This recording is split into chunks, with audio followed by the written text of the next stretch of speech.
right. There's the pass, and there's the catch for the touchdown. Antonio Brown.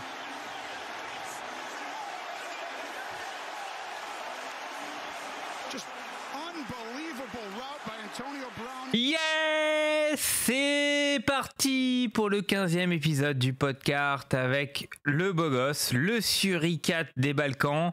Greg, comment vas-tu mon BG? Je t'y attendais pas celle-là. Ah non, le suricate des Balkans. Parce que je te trouve très athlétique comme un suricate. D'accord, merci. Bah écoute, athlétique. Un suricate, pour ceux qui voient pas, c'est Timon dans Le Roi Lion. Ouais. Comment veux-tu que j'arrive à enchaîner avec une présentation? Ah bah oui. Bah après, on va parler de foot américain aujourd'hui, mon Adri. Donc parlons athlétique. Toi aussi, qui fais de la boxe, t'es tout en muscle. Non, moi je suis dégueulasse. C'est du muscle gras, on va appeler ça comme ça. Bon. Toujours en train de te dévaloriser, mais je sais que tu mets des fois 2-3 mornifles et ça fait dodo derrière. Mais bon. Les mornifles, je connaissais pas l'expression, j'adore.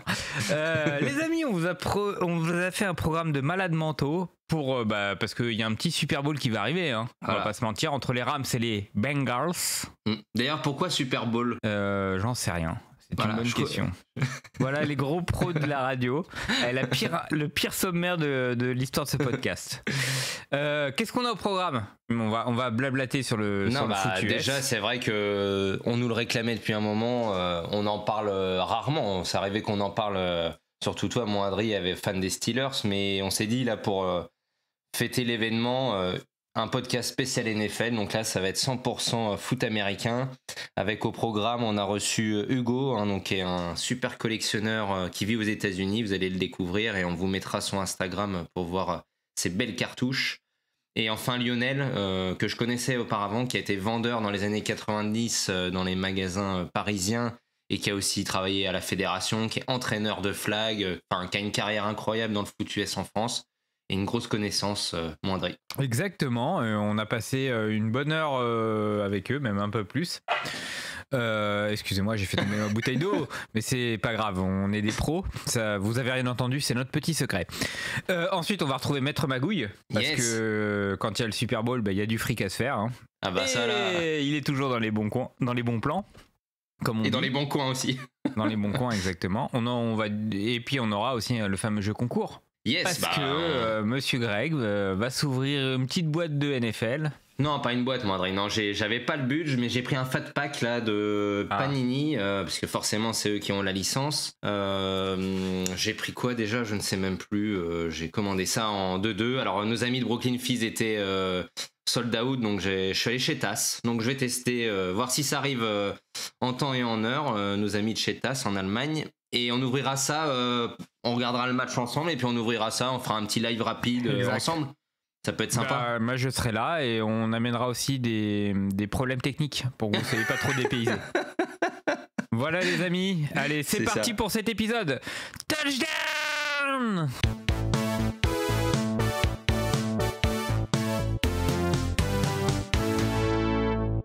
Et oui mon Greg, c'est le moment de la discussion entre amis, parce que tous les deux nous sommes potes, avant tout, avant d'être vos animateurs de rêve pour cette chronique radiophonique.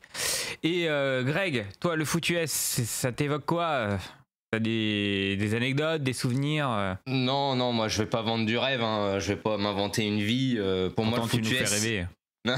Non, alors si, il y a des magazines comme News Sport qui avaient des couvertures incroyables sur le foot US, j'ai regardé des Super Bowls, je connais Marino, Vic, des grands noms, mais je suis pas spécialiste et maintenant je m'y intéresse et là cette année je t'avoue que l'équipe qui diffuse des matchs, alors vous allez me dire en français pour les puristes on n'aime pas, mais j'ai trouvé qu'ils ont fait l'effort d'avoir différents intervenants comme un historien, un ancien joueur, des équipes en plateau, les autres aux commentaires. J'ai vraiment bien accroché, donc je suis sur l'équipe au moins une fois par semaine un match, et puis là j'ai adoré les finales de conférence. Super. Ouais. Cool. Alors que toi, je sais que t'es à bloc. Moi, c'est une petite Madeleine de Proust parce que déjà, ça me rappelle un peu ma jeunesse, parce que derrière ce loupard que vous entendez à travers le micro, cette bête remplie de testostérone que je suis, il y a le petit cœur tendre, voilà. Et je me souviens que tout petit, mon père déjà regardait pas mal les matchs de NFL. Alors moi, ça m'intéressait pas trop. Enfin, j'étais vraiment petit et je lui demandais c'était qui puis le mec qui parlait en américain dans la télé, c'était Georges Eddy. Figurez-vous.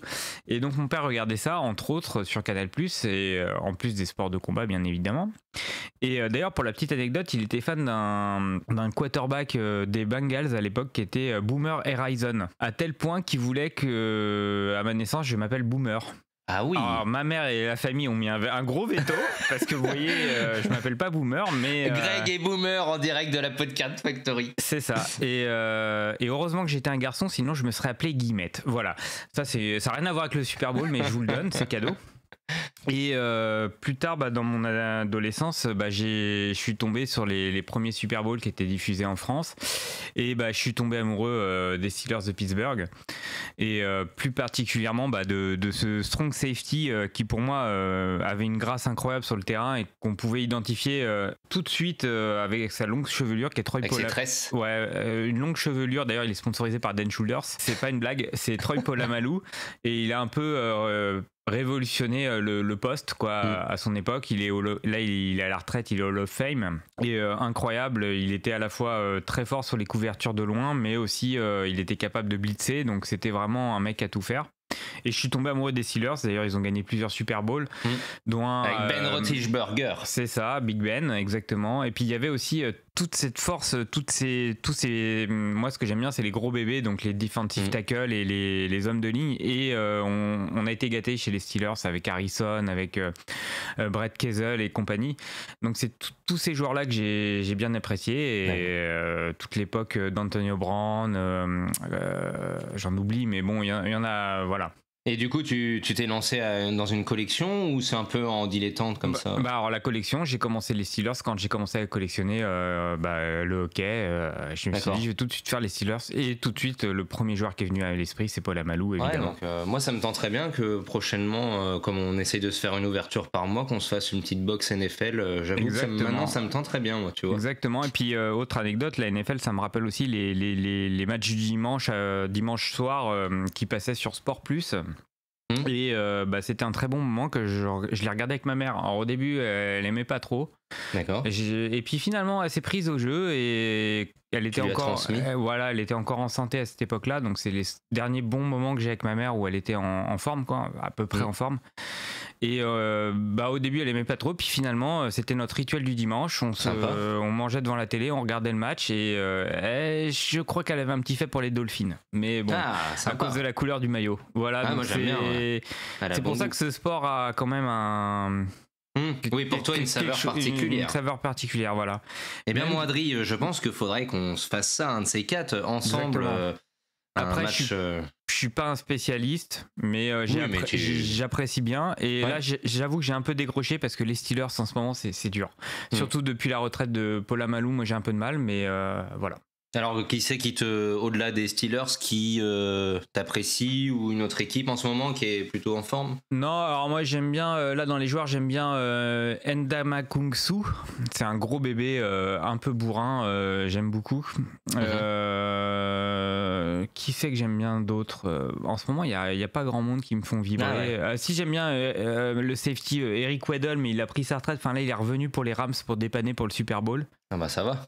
Mais, il va revenir avec un trophée, ça se trouve. Voilà, j'aime 2-3 mecs comme ça, mais j'avoue que ces derniers temps, j'ai pas trop suivi. D'accord. Pourtant, c'est assez passionnant, ils disent depuis 2 ans là. Ouais, c'est passionnant, mais j'avoue que je suis un peu décollé. D'accord. J'ai surtout regardé les Steelers d'un peu de loin avec Big Ben qui fait de la merde et moi il prend sa retraite, non? Là, il a pris sa retraite. Ça a été annoncé juste avant Brady, mais tout le monde a oublié parce que Brady, il a dit je me casse. Donc voilà. D'accord. Ouais, non, c'est cool. Et puis, l'avantage, c'est que nos 2 invités, eux, sont de vrais spécialistes. Déjà. Il y a un joueur que j'aimais bien aussi, c'est Adam Vinatieri, le kicker. Je crois qu'il était kicker des Patriots. D'accord.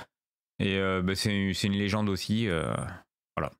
Ouais, non, mais moi, j'aime bien de plus en plus. Là, je commence à m'y intéresser et à voir au-delà du fait des phases, de voir tout ce monde autour du terrain, on va chercher un petit peu plus loin dans le côté tactique, voir les les annonces, les défenses, c'est assez complexe et c'est agréable aussi. Exactement. Et puis je trouve que franchement, l'équipe TV et puis les chaînes françaises, ils ont mis le paquet sur la pédagogie. Ouais, carrément. Et ça rend le côté brouillon, quand on connaît pas du sport, à un truc vraiment de plus en plus lisible. Mais aussi, ils rentrent aussi dans le détail, donc il y a les deux. Tu vois ce que je veux dire? C'est pas comme des fois, j'ai vu des Super Bowls diffusés, ils passent leur temps à expliquer les règles et au final, tu vibres pas parce que bon, bah, y a un minimum. Et là, l'équipe, ils font les deux. Et c'est pas mal, je trouve. Exactement. Voilà, les amis, pour notre petit tranche de vie. Hein, on appelle ça une belle tranche de vie. J'espère que vous en avez mangé une belle part. Et on va en manger une seconde avec nos invités, mon Adrien. Exactement. On va retrouver Lionel Friedrich et Hugo Délire. Non, je me souviens plus de son nom de famille. Hugo Délire. Tu te souviens d'Hugo Délire? Bien sûr. Avec le téléphone, tu joues aux jeux vidéo. Hugo, en fait, lui, on l'a connu avec son compte Instagram parce il met toutes ses cartes de collection qui sont incroyables. Et c'est Nabroléon. Il vit aux États-Unis, Hugo.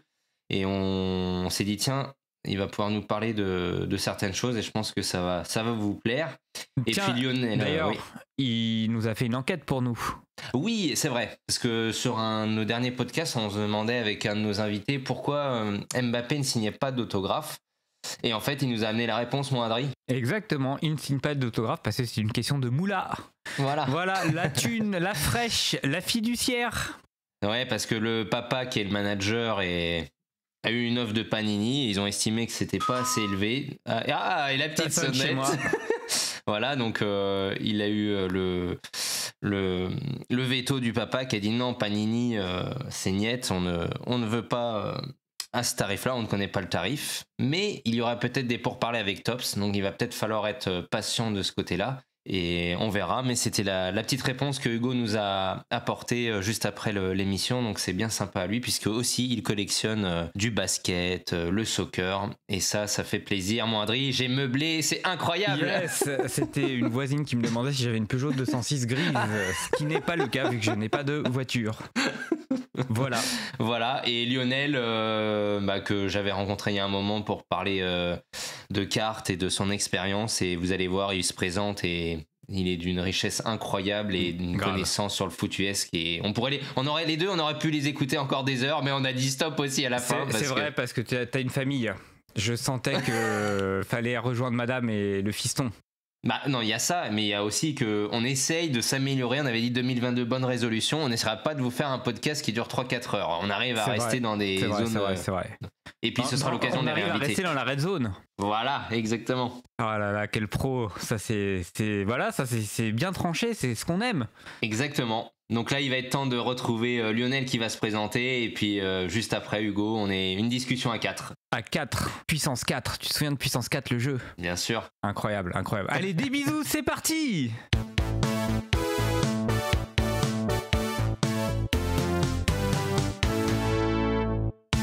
On a Hugo avec nous et puis Lionel.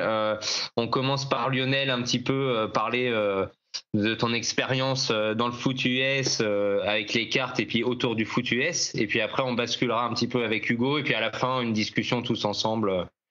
Ouais. Voilà. Premier casque sur la tête en 89. Première licence en 91. Après, j'ai fait du foot, du flag, coaché en foot, en flag, coaché en équipe de France, foot et flag, joué en foot et en flag en équipe de France. J'ai travaillé à la Fédé comme bénévole, j'ai travaillé à la Fédé comme vice-président et comme bénévole, parce qu'on n'est pas payé à la Fédé. Et voilà, et donc depuis une semaine, je suis de nouveau sélectionneur de l'équipe de France flag qui va aller au World Game dans pas longtemps, au mois de juillet. Et tu jouais quel poste? QB et receveur. D'accord, cool. Ça, c'est la carrière de foot. Et hormis ça, les cartes, pris connaissance que les cartes ça existait en passant dans une boutique qui s'appelle Brentanos à Opéra, en passant avec ma femme, en voyant des abrutis qui étaient en train sur le trottoir au froid, en train d'ouvrir des petits paquets que je connaissais pas du tout. Je me suis rapproché, je dis c'est sympa, je suis rentré. Et à partir de ce moment-là, pendant une bonne quinzaine d'années de ma vie, j'ai dépensé beaucoup de mon argent dans ces petits morceaux de carton. Yes. Et alors, tu as eu l'occasion, on en a discuté, mais pour nos auditeurs, Lionel, de travailler, donc c'était tous les samedis à la boutique de Jean-Marc Lenné. Exactement. C'était je l'ai toi entendu. sur la partie foot US. Exactement. Jean-Marc, je le connaissais parce qu'il habitait juste à côté de chez mes parents. Un jour, je suis passé, et j'ai vu qu'il avait les cartes, donc on a commencé à discuter, on a commencé à échanger. Il m'a dit viens, si tu veux, moi je suis balèze en basket, mais j'ai personne pour le foot. Si tu veux venir, on peut venir. Donc j'ai été allé dans sa boutique, et puis ça a avancé au fur et à mesure jusqu'à avoir la grosse boutique qui était au Forum des Halles, où il en a eu 2. Et puis j'avais un petit encart, effectivement, avec une vitrine ou 2 pour pouvoir mettre des photos de foot, des photos des cartes de foot et des boîtes. Et puis j'étais en charge de faire rentrer de l'argent pour Jean-Marc en vendant des cartes de foot américain. D'accord. Et il y a quand même un point d'orgue, je trouve, dans ton aventure aussi. Enfin, moi, je le vois comme ça, avec une fameuse visite au siège social de Perdec à Karlsbad. Ouais, la vie est faite de rencontres, et en l'occurrence celle-ci avec Jean-Marc, elle était très intéressante parce que lui, il avait un pied déjà aux États-Unis depuis très longtemps, de par son expérience de sport, parce que c'était un grand basketteur. C'était un bon basketteur en tous les cas. Et donc, ce qu'il lui faisait, ce qui devait être fait de toute façon à l'époque, c'était d'acheter des cartes en allant aux États-Unis. Donc, soit des box, soit des cartes à l'unité, des choses qu'on pouvait lui demander, des choses bien précises. Je sais pas, une fac, un joueur, une position, peu importe. C'était souvent du Jordan en l'occurrence, parce qu'on lui demandait. Il allait aux États-Unis, il achetait ça, il revenait en France, et puis il les revendait après. Et puis un jour, je lui dis, ce serait bien si je pouvais faire un tour là-bas.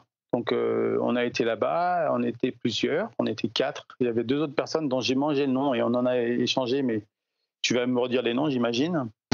Il y avait Arnaud, peut-être. Ouais, Arnaud. Je pense pas qu'il y avait Pascal. Non, je sais plus qui était l'autre personne. Je sais qu'il y avait Arnaud, un grand fan de Upper Deck, justement, qui collectionnait tout Upper Deck. C'était un acharné. Il y avait pas Eric, je pense pas non plus. Je sais plus comment il s'appelle. Je crois que les 2 s'appelaient Arnaud, moi personnellement. Il y avait peut-être 2 Arnaud alors. Parce que Eric Gerber, il a travaillé, mais je suis pas sûr qu'il était avec vous. Je pense pas. Non, je pense que les 2 étaient Arnaud. Vraiment, je pense que les 2 étaient Arnaud. Et donc, comment s'est fait cette histoire ? On est partis tous les 3 là-bas, chez un contact que je connaissais moi, grâce à Jean-Marc, quelqu'un qui s'appelle Karim, qui avait une très grande boutique à Santa Monica, qui s'appelait Santa Monica Cartes. Après, il a fusionné avec une autre boîte à côté, qui était, elle, sur Hollywood. La fusion a fait que c'était la plus grosse boîte de cartes de toute la Californie. Pour la petite histoire, ils l'ont revendue après, et je pense que ça s'est bien passé, parce que c'était juste avant que les cartes descendent un peu dans tout ce que les gens voulaient faire.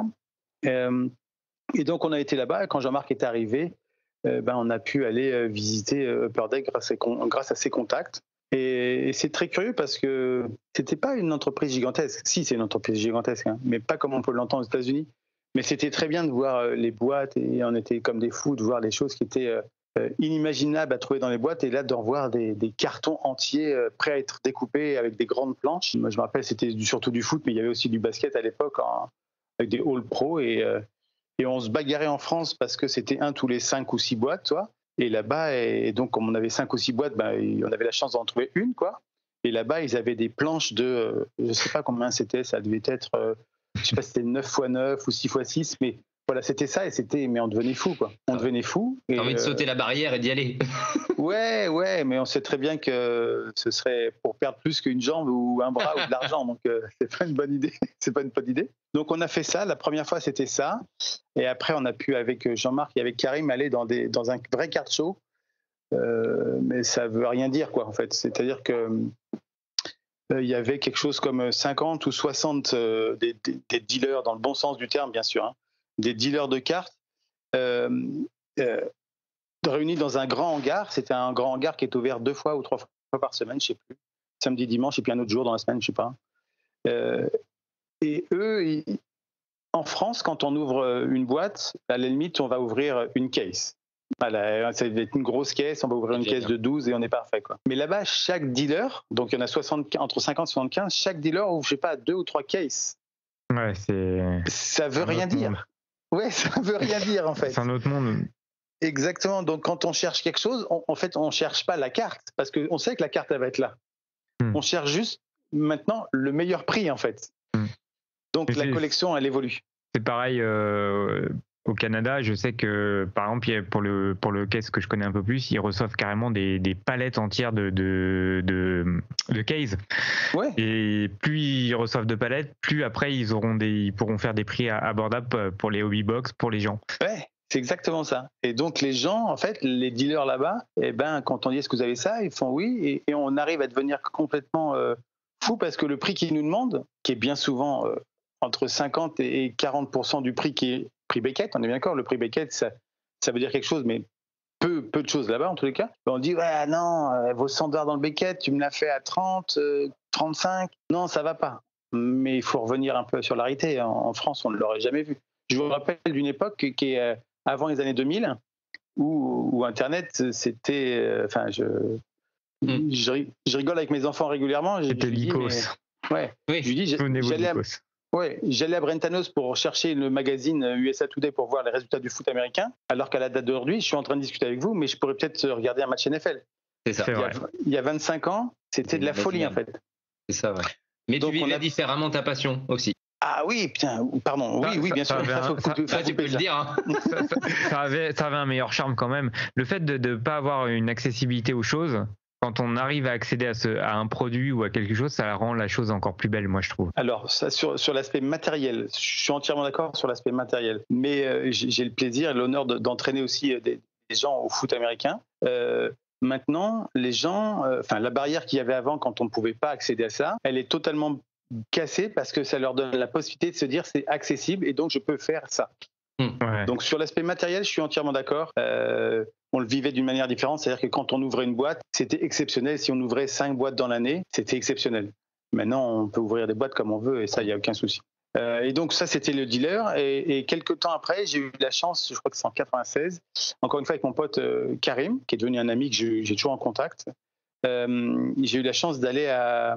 Le nom exact, je ne serais plus capable de dire ça, mais c'est tous les ans et ça change de ville et c'est une exposition ou tout au moins, on va dire la foire de Paris. Comme le National, quoi, un petit peu. C'est exactement ça. C'est exactement ça. Et alors là, autant j'étais sur le cul quand j'étais voir les dealers, les 75 dealers. Ouais, là, autant là, ouais, c'est la foire à la saucisse, quoi. C'est un peu. Ça veut rien dire. Ouais. Tu imagines même pas en fait. Tu as de tout, mais au-delà de ça, des fois, tu as des collectionneurs, tu peux tomber sur un dealer sympa où des fois ils mettent des boîtes à $1. Ils disaient des fois, il faut passer des heures à chercher dans ces boîtes-là et tu peux trouver la carte. Mais à côté de ça, tu vas avoir des gars, ils vont vendre que de la gradée à 10, 20, 30 000 $. C'est ça. Mais c'est plus la foire, ça c'est sûr. Ah, mais c'est incroyable. C'est surtout maintenant. C'est vraiment business là-bas. Et ben alors, c'est ça où je voulais en venir un petit peu, mais peut-être qu'on va revenir sur ça après.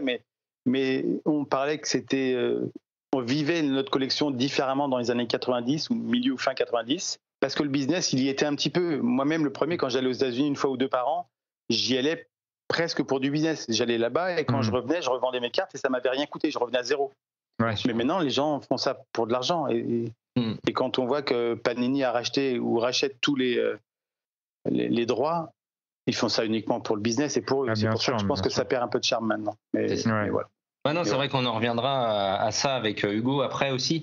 Mais sur l'aspect foot US, donc tu disais déjà, l'ère moderne aussi a amené les vidéos, plein de choses. Donc il y a une source aussi qui est importante et qui est bien, je trouve, pour les gens, pour s'informer. Là, par hasard, tout à l'heure, il y avait un gars qui a posté un news sport, tu vois, il y avait des couvertures avec ces joueurs de foot US. Non, mais c'était incroyable. Et je pensais à toi. Et à côté de ça, c'est vrai qu'on a de se dire aussi peut-être que les cartes dans les années 90, même si vous étiez un petit noyau, ça a aussi servi aussi à la culture du foot US parce que c'est aussi lié, hein, comme dans tous les sports et c'est important. Alors c'était peut-être qu'à Paris ou certaines grosses villes, mais ça a joué. Et puis le foot US à l'époque, de mémoire, c'était diffusé devait y avoir un match par semaine sur Canal+ et encore quoi. C'était peut-être même que des résumés. Ouais, c'était ça. Il y avait la 5 avant avec Rose Isabelle là qui lâchait un match des fois NCAA ou un match NFL. De temps en temps, on était comme des fous dessus quand on arrivait à savoir à quelle heure c'était parce que ça évoluait. Oui, parce qu'à l'époque, il n'y avait pas les replays, tout ça, fallait pas rater l'émission. Ouais, mais je sais pas quels sont le prototype, enfin le morphotype des personnes qui nous écoutent et qui prennent conscience de ce qui se passe en ce moment. Mais les mecs qui ont moins de 35 ans, ils peuvent pas imaginer. Ils ont pas compris. Ouais, ils ont pas connu. Non, ils peuvent même pas imaginer. Quand je parle j'ai le plaisir d'avoir 3 filles. Quand je parle à ma petite fille qui a 18 ans, mais elle me prend pour un extraterrestre quand je lui dis que j'avais pas de téléphone et que je voulais appeler quelqu'un. J'étais obligé d'être à côté de mes parents avec un téléphone filaire, quoi. Maintenant, non, c'est pas possible. Ils ont même pas connu le téléphone à cadran là avec le cercle. Non, le truc qui... Ouais, alors c'est pas si vieux, mais tout va plus vite, quoi. C'est vrai. Mais c'est bien. Mais il faut pas oublier le passé. Ça avait son charme de devoir se lever à 4h du matin pour aller voir les matchs de Tyson ou ce genre de trucs sur Canal+, et de pas rater parce que c'était mort. Si tu le ratais, c'était fini, quoi. C'était mort. Et puis il fallait pas louper. Ça durait 28 secondes en général. Ouais, c'est ça. Il mettait une patate, c'était fini, quoi. Tu pouvais aller dormir. Voilà, donc c'était malgré tout différent d'aujourd'hui. Mais encore une fois, comme on dit, mais c'est parce que je suis vieux, il n'y aurait certainement pas ce qu'il y a aujourd'hui s'il n'y avait pas eu le passé. Mais exactement, c'est toujours comme ça. Donc c'était très bien. Et un petit dédicace à plusieurs personnes. Il y avait Russell à l'époque, et je ne sais pas s'il est là. Il y avait Dion qui était là. Il y avait Amaury qui était là. Il y avait Riquet, Elder, enfin plein de gens comme ça. Et je les côtoie des fois de temps en temps. Et ben ça crée aussi des amitiés et c'est toujours intéressant. Juste une question, tu collectionnes quoi maintenant ? Une équipe, un joueur je suis vieux et je suis donc raisonnable et donc t'as tout arrêté. J'ai presque arrêté D'accord. presque arrêté ça. Non, j'essaie. Il n'y a pas longtemps, il y avait quelqu'un. Mais t'as conservé des choses quand même. Ouais. Non, ça, moi, je suis un fan des Redskins et pas des Commanders ou des. Non, moi, je suis un fan des Redskins et pour moi, quoi qu'il se passe, les Redskins, c'est les Redskins et ça ne changera pas. J'ai gardé quelques belles cartes des Redskins. De gens qui m'ont fait rêver quand j'étais plus jeune, ou des gens de l'histoire, ou des trucs comme ça. Mais j'ai plein de cartes encore qui traînent ici, que j'ai bazardé à rien du tout, et ça fait plaisir à des gens. Puis ils commencent des cartes avec des vieilles cartes. Des cartes vintage, c'est cool. Ouais. Donc tout le monde est content. Super. Bon, sinon, on a un deuxième invité qui est avec nous, qui est Hugo. Salut Hugo. Salut, merci de m'avoir sur le pod cette semaine. Avec grand plaisir. Donc moi, avec le compte, on te suit essentiellement donc sur Instagram, où à chaque post, tu nous partages des cartes incroyables. Et ton compte, il y a tous les sports, il y a même du foot, mais le foot US, ça m'a marqué parce que d'une, il y en a pas mal, et puis c'est pas commun non plus en France. C'est le basket qu'on voit le plus. Et comment t'es venu à la collection ? Tu collectionnes depuis combien de temps ? Quelle est ton équipe favorite ? Voilà. Ouais, bien sûr. Alors c'est vrai que moi je crois que j'ai un parcours qui est peut-être un peu atypique ou différent, comme vous venez de le dire. Moi, j'ai commencé à suivre le foot US en 96. Mon premier souvenir, ça a été le Super Bowl entre Green Bay et les Patriots. Et je me rappelle d'avoir vu ce mec. Waouh, il est incroyable. Et ce gars, c'était Brett Favre. Donc, j'ai commencé à suivre un peu comme tout le monde. Donc, dans fin des années 90, c'était Canal+. Il y avait les résumés le mercredi après-midi. Donc c'était ça. Donc on était abonné à Canal+. De temps en temps sur le magazine, tu avais quelques pages sur le foot US. Donc c'était le truc que je surveillais. Je me souviens, Michael Vick aussi au début des années 2000. C'était bien. C'était fou, quoi. Ouais. Et donc j'ai toujours aimé. À partir de ce moment-là, j'ai toujours aimé le foot. Je collectionnais pas les cartes. Mais j'ai découvert la série Madden sur les consoles. Donc c'était chaque année. En plus, c'était pas les trucs qui étaient super demandés. Donc j'arrivais toujours à les toucher à des bons prix ou pas cher, de l'occasion. Ça me coûtait rien exactement. Et je me régalais. Donc c'était un truc que j'ai toujours fait tout seul parce que c'était. J'aimais le basket, donc avec mes copains, on parlait de basket. J'aimais le foot, je jouais au foot, donc on avait ça, on avait le rugby. Mais quand il s'agissait du foot américain, je faisais mon truc de mon côté. Et donc, est-ce que tu aimais bien le côté un petit peu être à part aussi? Lionel m'en avait parlé du côté d'être un petit peu avoir ce petit côté différent des autres, dire moi j'aime un truc qui ressemble mais qui est différent. Je sais pas. Honnêtement, je sais pas si c'était pour faire le mec rebelle, solitaire. Dans le foot US, il y a quand même quelque chose. C'était le côté rentre dedans. C'était spectaculaire, quoi. Tu voyais ces mecs qui s'envoyaient, ils allaient au charbon. Donc j'adore le rugby. Donc dans ma famille, grosse famille de rugbyman. Mon frère était troisième ligne, c'est un bœuf. J'ai un peu joué au rugby, mais 1m70, 65 kilos, donc j'étais plus à l'ouverture qu'autre chose.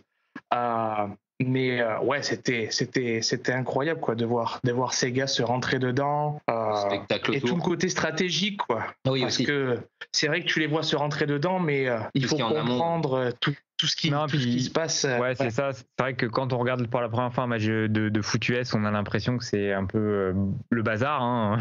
Mais en fait, il y a tout l'aspect stratégique qu'on apprend. Plus on regarde de matchs, plus on découvre. Et ce qui fait que c'est quasiment infini quoi. Comme il n'y a pas un match qui se ressemble. Et il y a aussi ce système d'alternance entre l'attaque et la défense, qui fait que ça rend vraiment le sport unique quoi, par rapport aux autres sports où finalement tu passes, c'est les mêmes joueurs qui attaquent et qui défendent tout le temps, alors que là voilà, ça alterne, t'as deux escouades différentes et c'est vraiment Ouais, exactement. Donc c'est vrai qu'en grandissant, on va dire que je suivais Green Bay parce que voilà, Brett Favre, et puis ensuite il y a ce mec qui est arrivé, Tom Brady, je sais pas si vous en avez entendu parler. un petit joueur, je crois.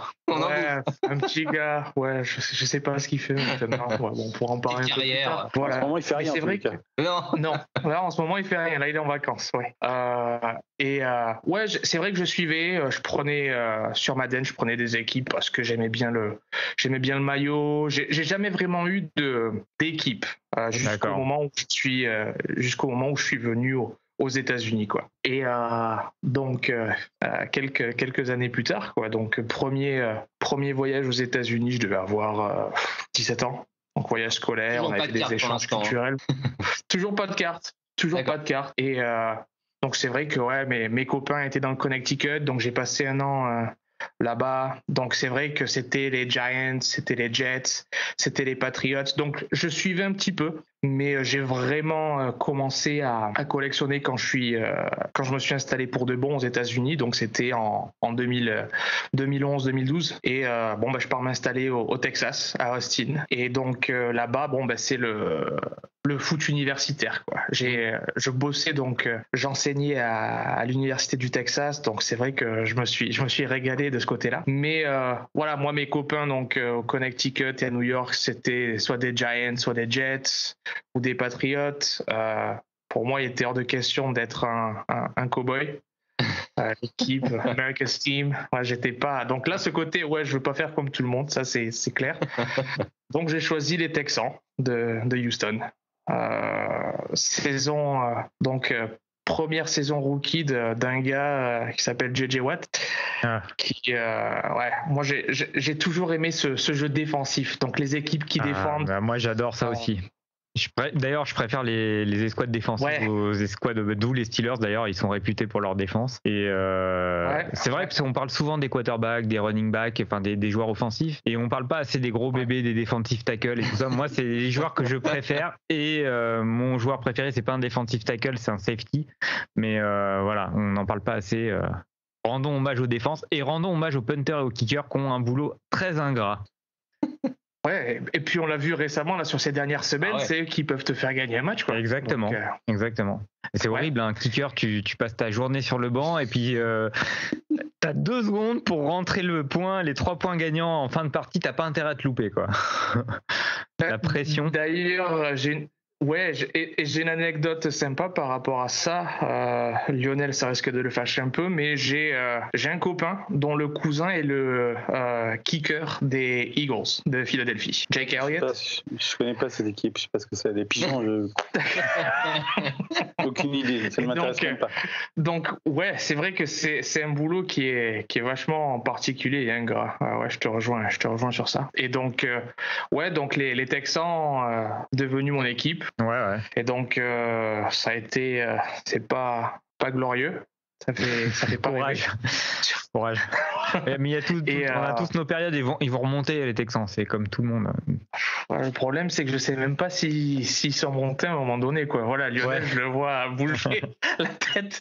C'est ça. On va toujours remonter à un moment ou l'autre parce que les autres vont descendre. Non mais en fait c'est ça aussi la beauté du sport américain, c'est que j'ai l'impression que c'est par cycle que les franchises fonctionnent et que même une franchise qui peut descendre très très bas peut remonter. La reconstruction peut mettre plus ou moins de temps, mais ça arrive toujours. Demande aux Jets. Oui. C'est pas une décennie. Il y a toujours des exceptions, mais bon. Bon, il y en a d'autres, je vais t'en sortir d'autres des exceptions, si tu veux. Ouais. Je vais t'en sortir. Hein. Non, On peut parler de plein d'autres équipes. Hein. Non, mais je pense que tu as entièrement raison. Et on parlait tout à l'heure brièvement, mais je pense qu'on va revenir sur Tom Brady. Mais une franchise se construit malheureusement des fois sur un seul joueur. Tu vois ce que je veux dire ? On n'a qu'à regarder Cincinnati. Cincinnati, ils ont quelques bons moments, mais là, ils ont 2 très très bons joueurs, et plein d'autres, hein, on est d'accord. Mais ils ont 2 très bons joueurs avec le QB et avec le très bon receveur, là, qui vient d'être Rookie of the Year. Là. Ouais. Mais sans ces 2 personnes-là, ils seront encore à la cave, quoi. Mais moi je connais un peu plus le hockey, mais je prends l'exemple des Red Wings qui ont été très dominants dans les années 90, qui ont eu plusieurs Stanley Cup.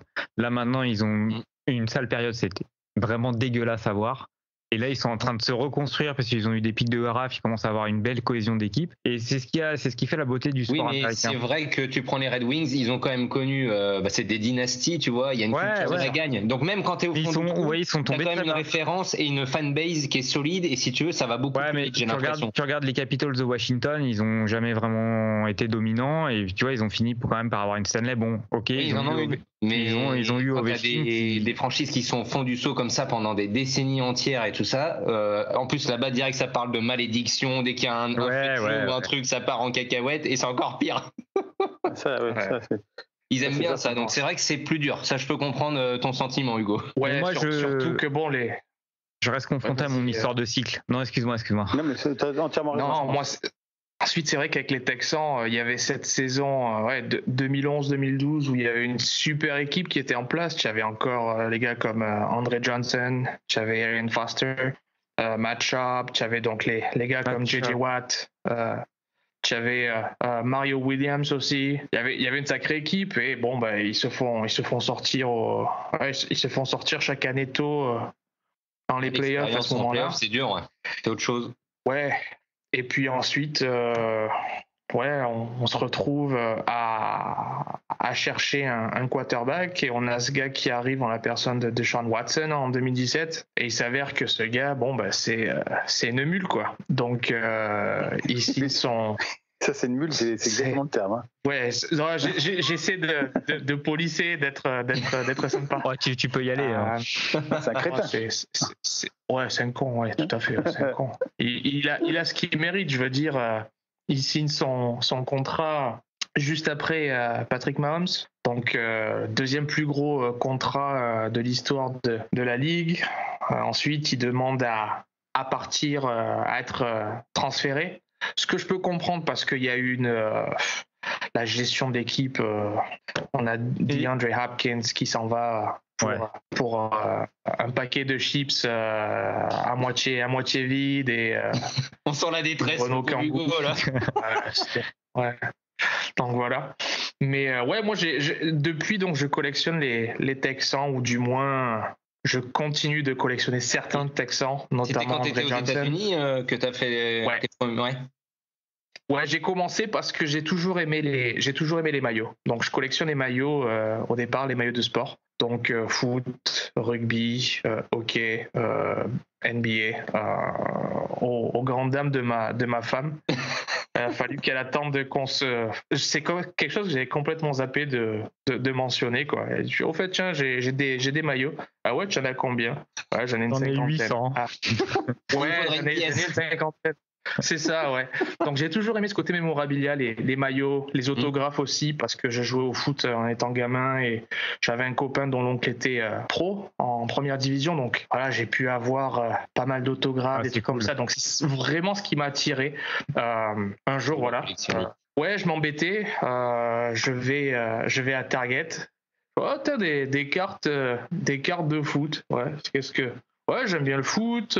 En plus, apparemment, tu peux avoir des cartes avec des autographes ou des maillots. Ouais, et c'est parti, quoi. Ça y est. Ouais, donc le virus. J'ai commencé vraiment en 2016. Mais j'ai découvert ça aux alentours de 2013. D'accord. 2014, mais je m'y suis mis sérieusement donc sur le tard en 2016. Ouais. D'accord. Mais alors là, actuellement, t'es revenu en France ou t'es toujours aux États-Unis? Toujours aux États-Unis, donc je suis. Donc en plus, je comprends mieux les cartouches que tu nous sors pour t'approvisionner, c'est un peu plus simple aussi.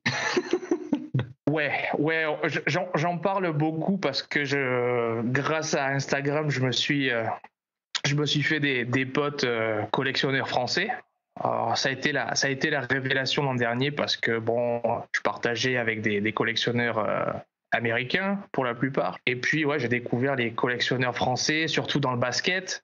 Je venais juste de m'y mettre et ensuite ouais, c'est vrai qu'on parlait tu es une anomalie, pourquoi tu collectionnes pas plus de basket? Ouais, c'est parce que je suis aux États-Unis, j'adore le foot. D'ailleurs, on m'a dit que tu dérives un peu trop sur le basket. Ouais, mais je collectionne beaucoup de choses, ou beaucoup de sports. Comme dirait Adri. T'es comme moi, tu sais pas. Ouais, c'est ça, mais ça fait partie de ma personnalité. T'as raison. Je m'ennuie rapidement. On est pareil. Je m'ennuie rapidement. Et puis, je dois dire que avec Watson, j'étais tellement content. Je me suis dit, ça y est, on a notre gars. Ouais, top 5 des quarterbacks. On est bon, tonton. Et puis, commence à y avoir ces rumeurs de masseuses, à demander à se faire trifouiller le trilili. On va le dire gentiment. J'adore l'expression, je la reprendrai sur d'autres podcasts. Très bien. Écoute, tu as ma bénédiction. Ouais, je me suis dit, c'est pas possible, quoi. Donc, après ça, il a fallu que je trouve d'autres joueurs ou d'autres alternatives, ouais, parce que là j'ai une sacrée collection de Watson. Le jour où il recommence à jouer, moi je m'en débarrasse, quoi, et ça va financer le reste de la collection. Rejoue vite, s'il te plaît. Ouais, s'il te plaît, quoi. Ouais, casse-toi, c'est ça. Ouais. Ah ouais. Et alors, est-ce que tu as senti une évolution incroyable? On en reparlera aussi avec Lionel peut-être, puisqu'il y a eu plusieurs choses aussi en France qui ont fait que les gens sont retournés dans leur grenier et ont retrouvé des cartes où on en parlait. Est-ce que toi aussi tu as vécu aux États-Unis ce déferlement qu'il y a eu avec le Covid, et puis après il y a eu au basket avec le The Last Dance et la mort de Kobe, mais dans tous les sports US, t'as senti ça? Ouais, tout à fait. Malgré le fait que je me considère pas comme un vétéran, quoi. Parce que contrairement à vous qui collectionnez depuis les années 90 ou quoi. Moi c'est tout récent. C'est tout récent pour toi, Greg, ouais, ça fait 3 ans que je collectionne, et Greg, ça fait des années. Ça fait un peu plus que 3 ans, hein, d'accord. Parce que... Ouais, pas beaucoup plus. Hein. On va dire 4 pour te faire plaisir. Allez, hop, on arrondit, allez, c'est bon. Adri, il compte plus les années. Non, mais moi, j'ai aucune notion du temps. Hein. Sachez-le. On a fait Greg, ça fait plus que 3 ans, Adri. Mais bon, non, ça fait 10 minutes, on l'a fait hier.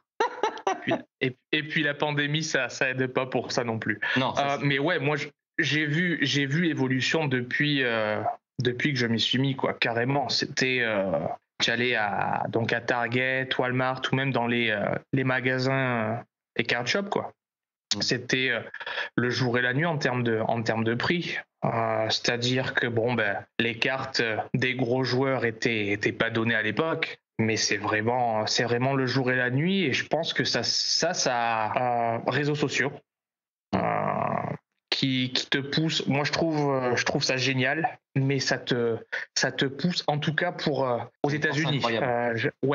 L'approche américaine, donc franco-américain que je suis maintenant, je le vois, quoi. Ça te pousse à la consommation, parce que c'est tellement facile d'aller sur eBay. C'est ce que disait Lionel, quoi, un peu plus tôt. C'est maintenant, si t'as les moyens. Ouais, vas-y, quoi. Régale-toi, fais-toi plaisir. Mais tu vois toujours, voilà. Oh, putain, cette carte-là, c'est un truc de folie. Ah ben voilà, moi aussi, je veux la voir. Ou tu vois tel gars qui a 12 000 followers qui poste ça Joe Burrow, parce que Joe Burrow, il est maintenant au Super Bowl. Ah, je veux ma Joe Burrow, moi aussi. Donc là, il y a vraiment ce côté comme c'est l'instant, quoi. C'est le FOMO, d'un coup, fear of missing out. C'est la peur de louper.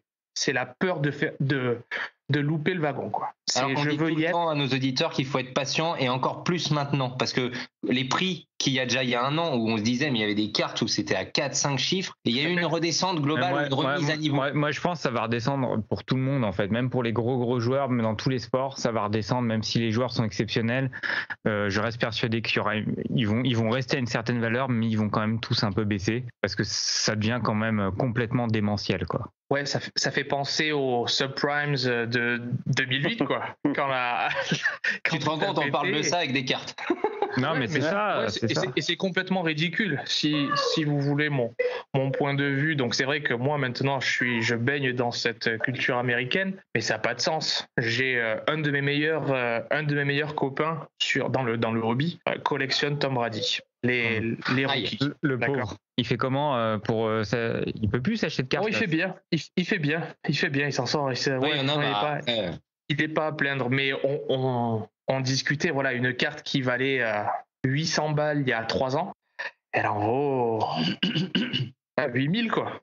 Ben ouais. Qu'est-ce qui explique ça Je pense qu'il y a les réseaux sociaux et puis il y a aussi ce côté avec Covid. Moi, j'ai surtout vu les prix exploser et je pense qu'il y a eu cet effet sur le reste du monde où donc on s'est retrouvés tous bloqués et on a eu des stimulus checks. Je sais pas si c'est quelque chose que vous avez eu en France, mais voilà, le gouvernement a envoyé des compléments de salaire, si vous voulez. Et c'est à peu près pareil aussi. D'accord. Et donc on s'est retrouvés, qu'il y avait des familles qui, dans le besoin, qui ont utilisé cet argent pour payer les loyers, pour payer la bouffe et tout. Et puis, t'as les imbéciles, dont je fais partie, où je me suis retrouvé avec de l'argent en plus. C'était de l'argent de poche au final. Ouais, c'est ça. Je regarde ça, je me dis, voilà, j'ai ça en plus. Donc j'en parle avec ma femme, on avait prévu à l'époque on était à Los Angeles, on avait prévu de s'installer de nouveau dans le Midwest. On a dit voilà, on met de l'argent de côté pour acheter une maison. Et je dis à ma femme je vais en garder une petite portion pour mes cartes. Écoute, pas de souci. Et c'est à ce moment-là où j'ai pu me permettre d'acheter des cartes. Ouais, c'est ça. Je suis vachement discipliné, je fais vachement attention à mon budget, mais je me suis retrouvé avec de l'argent dont j'avais pas besoin, quoi. Donc c'était, tiens, je vais me faire plaisir, je vais acheter. Cool. Et t'as vu tous ces gars qui envoient à PSA ou à BGS leur. Moi, ce qui me gêne aussi, c'est les milliardaires, enfin les gens qui ont des moyens. Même pas imaginables pour une personne lambda, qui se sont mis du jour au lendemain à acheter des boîtes, des caisses, des machins, et à ouvrir de manière compulsive, quitte à péter le marché d'un coup, quoi. Ça aussi, c'est ça. À l'époque aussi, Lionel, il peut peut-être en parler. Quand il y allait, nous Français, tu ouvrais déjà une boîte, c'était extraordinaire. Lui, il y allait, il pétait 1, 2, 3 cases et c'était normal. Je pense que ça a amplifié les choses, mais ça existait avant à échelle égale. Maintenant, par contre, tu parles du problème. Moi, il y a un truc là où j'en suis sûr et certain, c'est le grading. Lionel, il peut nous en parler. Il travaillait en magasin. Il y avait peut-être des cartes gradées, mais c'était infime en partie, je pense. Pratiquement rien. Moi, la première fois que je me rappelle avoir vu ça, c'est en 96, donc sur le national, comme tu disais tout à l'heure, là. C'est la première fois que je voyais marqué PSA et je regardais un peu ce que c'était. Il y avait des mecs qui étaient acharnés sur les coins de table avec leur loupe pour regarder si le coin était nickel, avec presque des règles pour voir si c'était bien droit, le derrière, s'il y avait pas. Je dis, c'est incroyable ça. Je dis, voilà, j'ai appris un truc. Quand je vais ouvrir mes paquets, maintenant, je vais pas les faire à l'arrache. Je vais couper le bout avec une paire de ciseaux. Comme ça, je vais les retirer tout doucement et je vais regarder, je vais faire vraiment attention. Mais voilà, après, on les mettait dans des boîtes n'importe comment, presque en vrac. Maintenant, il faut les mettre directement dans un sleeve, les mettre dans une protection rigide. Enfin, et comme tu disais tout à l'heure, Hugo, le prix d'une carte peut évoluer à une vitesse grand V, donc de 800 à peut-être 8000. Mais pour peu que ta carte ait un tout petit pet, mais quand je dis un pet, tu peux même pas le voir, d'accord ? Elle vaut, ça descend en flèche, quoi. C'est extrêmement subjectif. Ah oui. En plus, c'est le notateur. Ça, c'est certain. Surtout qu'en plus, moi, ce que je comprends pas, c'est qu'avec les nouvelles technologies, les gradeurs, ils ont des moyens de faire une sorte d'algorithme qui te graderait la carte de manière mais est-ce qu'il va être réglé pareil qu'un autre ordinateur T'as le problème avec HGA qui est arrivé sur le marché. Non, mais c'est ça que j'arrive pas à comprendre, c'est qu'il y a encore un jugement humain derrière. Enfin, c'est très bizarre. Je sais pas. Si on vient être tordu, parce que moi je me prétends être tordu, hein, limite paranoïaque. Mais est-ce qu'on peut pas imaginer non plus que alors c'est que Panini maintenant, mais qu'il y a un certain temps, il y avait encore d'autres boîtes, je sais pas moi, Perdec, Tops, peu importe. Est-ce que eux ils font pas des cartes parfaites à chaque fois ? Non, elles sont jamais parfaites. Quand tu les sors du booster, jamais. Hein. Je suis d'accord, mais est-ce qu'ils font pas exprès de faire des cartes tordues et de garder X% de très bonnes cartes ? J'ai pensé à ça aussi à un moment donné. Ouais. Pourquoi pas ? Tout est possible. Hein. Quand on voit les histoires qu'il y avait eu dans les années 90 avec Upper Deck, des histoires de case. Ah oui, c'est vrai. Ils sont incapables. Upper Deck, avant, ce qu'ils faisaient, il mettait une numérotation sur 1 sur 1500 et il sortait 2500 cartes. Quoi. Ah oui. Je dis, mais c'est dès qu'il y a de l'oseille à faire là. Non, mais c'est pour ça qu'avec la concurrence, c'était, selon moi, avec la concurrence, on pouvait réussir à tenir un peu le marché. C'est ça. Mais maintenant qu'il n'y a que Panini, là, Maintenant, ça veut, selon moi, plus rien dire. Plus rien du tout. Ça veut plus rien dire. Ils vont faire ce qu'ils ont envie de faire. J'ai une question qui a un peu rien à voir avec les cartes, mais il y a un sujet sur la NFL qui me travaille beaucoup. C'est est-ce que la NFL continue ses travaux pour la santé des joueurs? Parce que je sais qu'ils ont été beaucoup critiqués. Vous avez l'air d'accord, Hugo et Lionel, ils rigolent tous les deux. Non, mais je sais que pour les fameuses ACL, les chocs au cerveau, etc., c'est un immense scandale. Et je trouve que c'est la ligue qui prend le moins soin de ses joueurs. Je compare avec le hockey qui commence à mettre des protocoles en place, qui améliore sans arrêt ses protocoles. L'UFC, pour les sports de combat, qui a mis aussi beaucoup de protocoles de soins, etc. Avant et après les combats, ils vont directement chez le médecin, etc. Est-ce que la NFL travaille sur ces choses-là ou c'est toujours de la langue de bois et Roger Goodell dans sa tour à New York ou je sais pas où verrouille le truc? Alors, je sais que c'est un sujet sensible, mais j'aimerais avoir votre ressenti là-dessus. Alors, moi, j'ai plusieurs trucs là-dessus. Tu disais, le joueur de hockey, quand il a un problème, il va voir le médecin. Mais la NFL fait mieux que ça. C'est-à-dire qu'ils ont des médecins sur le bord du terrain. La NFL est avant tout des magiciens. Avant, dans le rugby en France, peut-être que Hugo pourra en parler, il y avait la fameuse éponge magique. Mais non, en NFL, ils ont la tente magique. On ne sait pas ce qui se passe à l'intérieur. Hein. Et le mec, il doit lui mettre un coup d'acide ou un truc comme ça. Parce que il y a beaucoup de joueurs qui ont été envoyés sur le terrain alors qu'ils étaient tout commotionnés. Et le coach, il a dit c'est bon, tu peux jouer, vas-y, prends ton anesthésiant pour cheval et va jouer. C'est faux, regarde, Antonio Brown, il avait mal à la cheville, ils ont refusé de le faire rentrer sur le terrain. Meuf, n'importe quoi. Alors lui, Antonio Brown, le vois, il saute comme un cabri. On l'a eu chez les Steelers. Je pense que il y a dans un film qui s'appelle, je crois, c'est L'Enfer du dimanche, si mes souvenirs sont exacts. Et il n'y a pas un joueur qui doit toucher son bonus s'il fait le dernier sac et qui veut à tout prix faire son dernier sac pour mettre sa famille à l'abri et choses comme ça. Mais maintenant, autant avant, il touchait 1 million s'il faisait le sac qu'il fallait. Autant maintenant, c'est combien de millions? Donc je ne dis pas qu'ils ont tort, hein. Je dis pas ça du tout. Mais je pense que l'argent pourrit les gens, comme dirait un groupe que j'apprécie énormément. Mais ce que je veux dire, c'est que les médecins, ils devraient avoir l'autorité suprême, dire bah voilà, le gars il est blessé, c'est fini. Mais t'as trop d'enjeux, Adri, t'imagines? Ouais, mais regarde, à l'UFC, les médecins. L'UFC, c'est plein de pognon, Adri. C'est plein de pognon, mais je suis désolé, quand il y a un mec qui est blessé ou qui est pas prêt à faire un combat, ils annulent le combat. Ça arrive fréquemment. Sur la carte, tel combat est annulé, le mec a des problèmes de je sais pas quoi et c'est annulé. Mais c'est du 1 contre 1, ça se verrait si le gars il est. Ouais, il y a ça aussi, c'est vrai. C'est moins noyé dans la masse. Voilà, c'est moins noyé dans la masse. Mais quand même, je trouve que. Après, je sais qu'il y a aussi des sportifs qui cachent volontairement leurs blessures pour pouvoir jouer parce qu'il y a tellement de concurrence que ça arrive même dans des sports plus traditionnels comme le judo parce que les places en équipe de France ou les places à haut niveau coûtent cher. Donc, tu vas combattre blessé, Mais voilà, enfin, tout ça, c'est. Avant, quand je regardais les sports américains et la NFL, ces côtés-là, je le voyais pas. Et plus je grandis, plus ça me choque de voir des mecs qui ont pris des gros taquets revenir sur le terrain. Tu dis ça, Adri, parce que tu prends des taquets à la boxe le vendredi soir. Ouais, mais moi je suis. c'est ça. Non, mais je me rends compte à quel point ça peut être exigeant pour le corps humain. Peut-être que Lionel, il peut nous en parler. Parce que toi, Lionel, tu baignes donc depuis les années 90 donc dans le foot US en France. Déjà, est-ce que tu peux nous parler de l'évolution du nombre de licenciés, comment l'équipe de France ou le championnat s'est structuré, ton regard aujourd'hui, enfin tout ça? En revenant un petit peu sur ce qu'on a pu voir dire tout à l'heure sur le fait que le foot maintenant est encore plus facile d'accès aux joueurs, le nombre de licenciés à la Fédé a véritablement augmenté. Je ne peux pas vous dire combien on est précis aujourd'hui. Je pense qu'il doit y avoir quelque chose comme 25 000, je crois. Ouais, ça prend les flaggeurs et ça prend les cheerleading. Le cheerleading doit représenter un bon 40 ou 50% des licences. Je pense qu'en France, on doit être, on va dire 12-15 000. D'accord. À peu près ça, en licence vraiment de joueurs de foot. Peu importe les sections, U14, U16, U19 et senior. L'évolution, c'est très très très curieux, mais on parle d'argent et maintenant le foot américain en France, c'est presque comme aux États-Unis, avec des années d'expérience en moins, mais on voit arriver des jeunes qui viennent jouer un petit peu et au bout d'1 ou 2 années, quand ils sont U16 ou même U19, ils se disent je peux réussir à faire quelque chose dans ma vie. C'est-à-dire que, on va prendre un exemple qui s'appelle Anthony Mangou, par exemple. Les gens viennent, ils se débrouillent pas si mal, parce qu'ils ont des capacités athlétiques qui sont hors normes de ce qu'on peut avoir en France, par exemple. Et ils disent, il y a plein de choses à faire aux États-Unis. J'allais dire, il y a de l'argent. Mais Déjà, je pense qu'il y a de l'éducation, surtout. Surtout quand on voit que Anthony est parti à Purdue.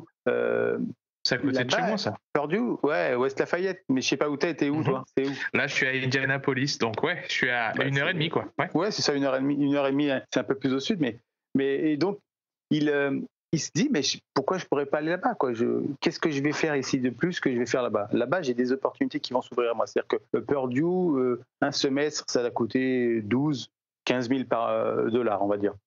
Ah oui. En France, c'est rien. Hein. Un semestre à USC, je crois que c'est 50. Hein. Faut demander aux gens qui ont été en prison il n'y a pas longtemps. Parce que là-bas, avec les espèces de gens qui ont trafiqué les résultats et choses comme ça. Là. Mais ouais, il y a des bourses. Et donc, lui, ça lui coûtait rien, ça lui coûtait peanuts. Et quand tu sors d'une université avec un diplôme de Purdue, non seulement tu as le diplôme en lui-même, mais surtout tu as toutes les connaissances et les carnets d'adresse de ouf qui va avec. Quoi. Et quand tu vas aller voir quelqu'un et qui dit tu fais quoi toi dans la vie? Moi, je viens de Purdue. Assieds-toi là, j'ai trouvé un job tout de suite. Mais en donc plus, s'il ne reste pas dans le foot US, il aura une carte de sortie. Exactement.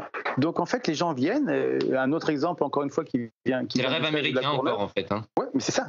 Et c'est accessible maintenant de la France, depuis la France. Il y a un joueur qui s'appelle Karamoko qui joue au Flash, que j'ai entraîné un petit peu avec surtout d'autres personnes, avec Nicolas Simon, enfin plein d'autres personnes. Il est parti quand il était U19. Il est parti à Laval, donc au Canada, vers Montréal, un peu au nord de Montréal. Il a été repéré et là, il vient faire partie d'un programme, c'est NFL Global, et il va passer 3 mois avec des entraîneurs NFL pour progresser, pour se présenter dans un draft additionnel, qui est un draft ouvert en fait, sur la partie squad des équipes. Si on peut dire ça comme ça, il y aura une place qui est attribuée, qui est gratuite au sens numéraire, parce qu'ils devront payer, hein, bien sûr, mais gratuite au sens numéraire, et donc il va pouvoir intégrer ça. C'est un gamin que je connais qui était volontaire, mais à force de volonté, de travailler, le mec, il a une chance de pouvoir jouer NFL. Et ça, à l'époque, on n'avait pas la possibilité, ne serait-ce que de voir les matchs. On pouvait avoir juste des lignes avec marqué Washington 106, Green Bay 2, parce que bon, on a le droit de. Non, je plaisante bien sûr, mais on pouvait à peine voir les résultats. Mais maintenant, on peut regarder sur son téléphone les matchs en direct. Et donc voilà l'intérêt. Lionel, quelle est la dernière marche? Qu'est-ce qui manque pour qu'on ait, on en a eu un échelle, mon baseball c'est tellement confidentiel et compliqué le système, mais en foot US on sent qu'il manque pas grand chose pour qu'un jour on ait un joueur. Il y a plusieurs choses qui font que c'est compliqué. Il y a plein de clubs qui peuvent avoir des freaks, comme on appelle ça, enfin des machines, des gros bonhommes, des mecs hors normes, des monstres. Et ils sont pris entre deux feux, c'est-à-dire que de le faire partir, mais leur équipe va devenir plus rien du tout parce que le mec il est tellement dominant qu'il casse la gueule à tout le monde et donc leur équipe elle tient que lui. Ou alors de le faire partir et au détriment de leur équipe. Donc ça, c'est quand même compliqué. Et puis, il y a aussi le problème, c'est que les Américains sont assez frileux sur ça, c'est-à-dire pourquoi je ferais venir un Français qui court en 4x4, qui mesure 1,90, qui court en 4x4, alors qu'ici aux États-Unis, je tape dans un arbre et il y en a 5 qui tombent et qui font 1,85 ou 90, qui courent en 4x4 pareil. Quel est mon atout de prendre un Français plus que d'un Américain? C'est plus des risques qu'autre chose, en fait. D'accord. Donc, il faut arriver à trouver le juste milieu. Et le juste milieu, en ce moment, c'est les gens qui partent parce qu'ils ont des connaissances dans les juniors collèges. Et puis, une fois qu'ils sont dans les juniors collèges, les Américains sont moins frileux parce qu'ils se battent. Il est bon. On sait que c'est un Français, certes, mais il a prouvé qu'il était capable de s'acclimater aux 5 entraînements par semaine, à la vie. C'est pas un débile, qui parle anglais, et ainsi de suite. Donc ça, c'est la première étape. Et la deuxième étape, c'est de partir au Canada, de pouvoir aussi faire cette étape-là et de faire voir qu'ils sont capables. D'accord. Mais c'est compliqué parce que c'est quand même beaucoup d'argent. Et puis, on est beaucoup en retard parce que la Suède, les Allemands, les Finlandais, ils font ça depuis 15 ou 20 ans, ils font déjà ça. Donc, et ils les envoient directement à high school. Et qu'est-ce qui a manqué à la France? C'est quoi? C'est la culture, c'est les moyens. Qu'est-ce qui nous différencie de... Bon, l'Allemagne, c'est particulier parce qu'il y a toujours une connexion avec les États-Unis, avec le passé, tout ça. Mais il y a pas la NFL Europe en Allemagne aussi. À une époque, qui a développé le circuit. Qu'est-ce qui nous différencie de la Finlande, de la Suède? Alors oui, ils ont des moyens financiers, mais pourquoi on a loupé le coche de ça? Parce qu'il faut regarder que le ministère des Sports il est rattaché maintenant. Avant, c'était un ministère à lui tout seul. Maintenant, il est rattaché, je crois. Alors, je ne sais plus si c'est à la santé ou à l'éducation. Je crois que c'est à l'éducation. Donc, ça prouve bien que le sport a forcément un poil moins d'intérêt. Et on n'a pas de moyens aussi. Il n'y a pas de moyens parce que les fédérations, c'est plus ou moins des associations loi de 1901 et que le fric, c'est compliqué, ça repose beaucoup sur les adhésions, les bénévoles et c'est difficile pour que les choses soient bien faites, il faut payer les mecs. C'est aussi simple que ça. Il y a ça et puis il y a aussi surtout le fait que le ministère du sport fut un temps donner de l'argent donc à des fédés, il les aidait, il les subventionnait et que maintenant il donne de l'argent, certes, une enveloppe un poil moins, mais il donne de l'argent au sport olympique. Et donc la pétanque, le baby-foot, le football américain et tout ce genre de choses-là, même si le football américain change un tout petit peu parce qu'ils sont sportifs de niveau sur le foot américain et sur le flag, mais touchent quand même beaucoup moins d'argent. Je pense que les subventions que la Fédé, j'espère pas dire trop de bêtises, mais ont été divisées presque par 2 par le ministère. Ah oui. Donc tu peux imaginer que c'est difficile d'aider aussi les gens si toi tu tires la langue tous les jours. Ça marche donc, pour toutes les fédérations. Ouais.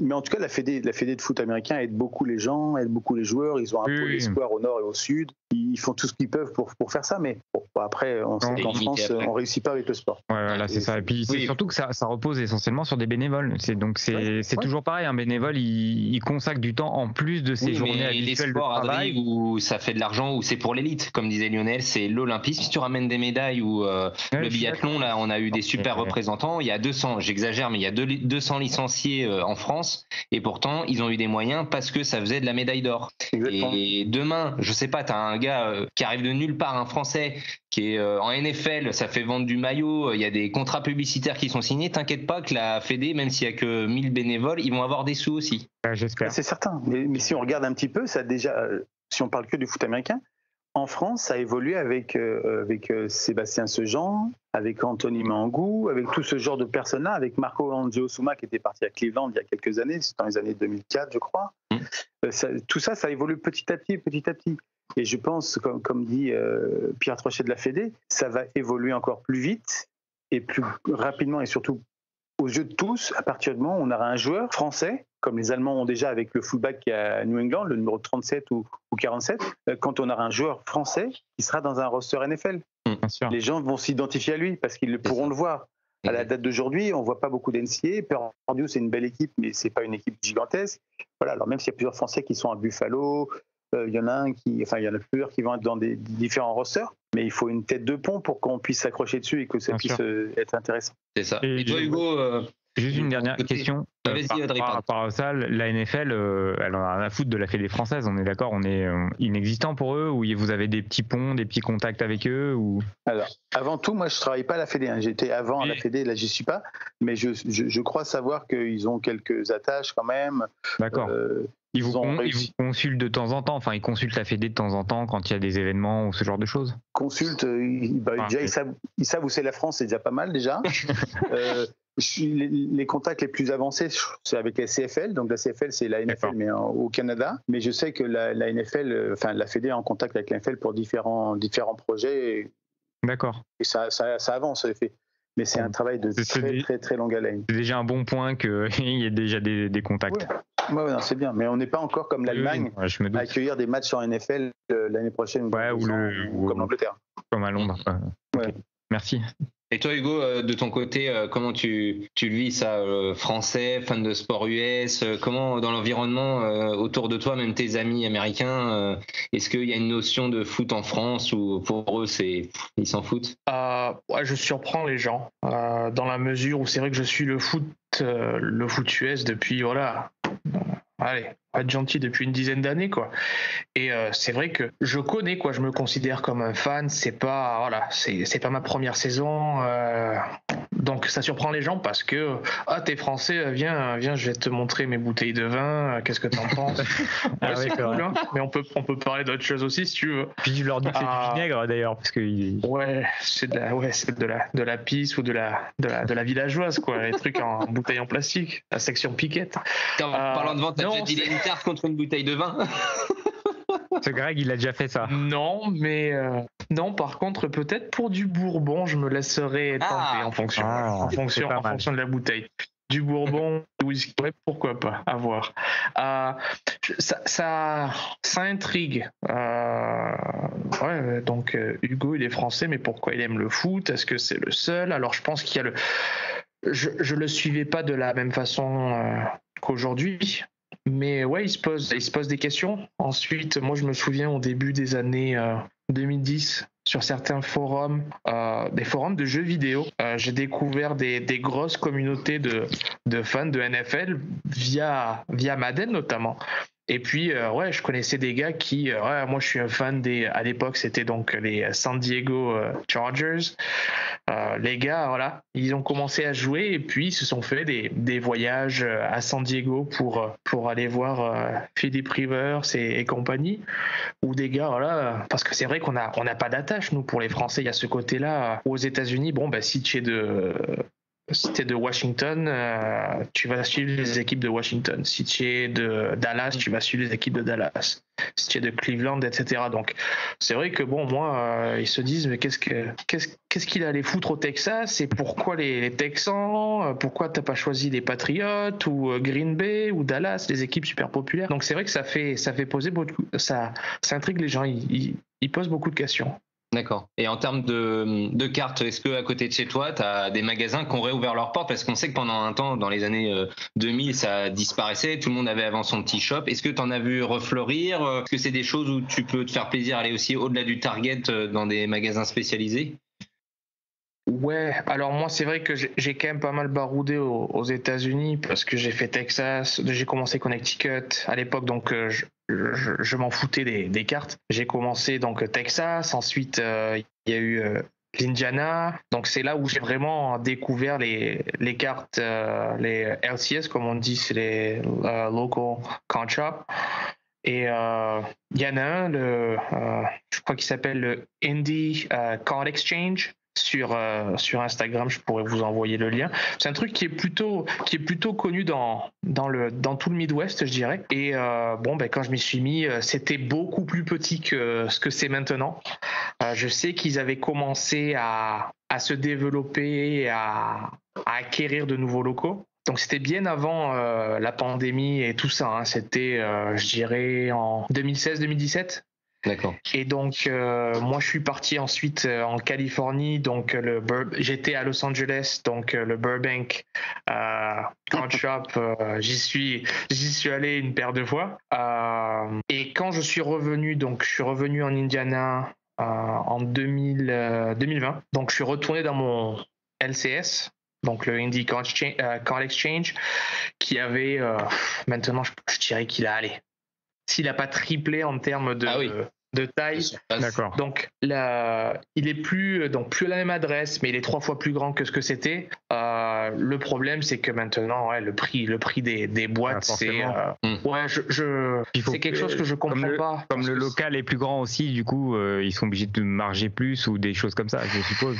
Je sais pas si c'est une histoire liée au développement, à l'expansion, ou si c'est juste le marché maintenant, la nature du truc. Une combinaison des deux, hein, c'est possible aussi. Hein. Je pense que c'est certainement parce qu'il y a de l'argent à se faire et ils vont le faire maintenant jusqu'à temps qu'il n'y ait plus rien et après ils passeront à autre chose. Et d'ailleurs, le fait qu'il se soit agrandi, ça n'a pas rendu le magasin un peu moins convivial, un peu plus genre Carrefour, quoi. Tu prends ton produit, tu te barres. Ouais. C'est vrai qu'ils n'ont pas la même mentalité que nous de service client, c'est t'achètes ton produit, quoi. C'est vachement différent. Je pense qu'ensuite, il y a soit t'es commerçant ou tu l'es pas. Je pense que tu peux être français, américain ou tchèque, tu l'as ou tu l'as pas.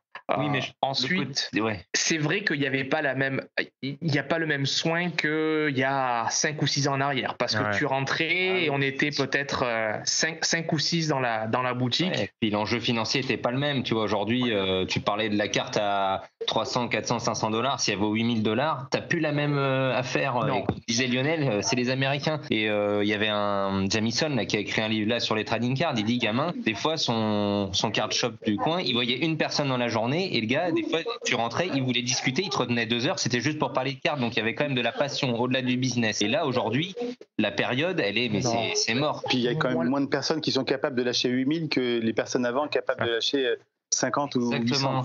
Moi, je suis toujours impressionné d'ailleurs. C'est ça. Comment on peut mettre ce tarif-là dans une carte? Pourtant, moi, j'ai mis des prix déjà chers pour mes collections, mais alors 4 chiffres, c'est incroyable, quoi. Ouais, mais toi, Adri, tu peux mettre déjà peut-être 2-3 chiffres, et il y a des gens même 2 chiffres qui vont dire c'est pas possible. Déjà, quand je mets 3 chiffres, moi, je m'en veux après. Je dis, putain, je suis quand même un gros con. J'aurais dû les économiser.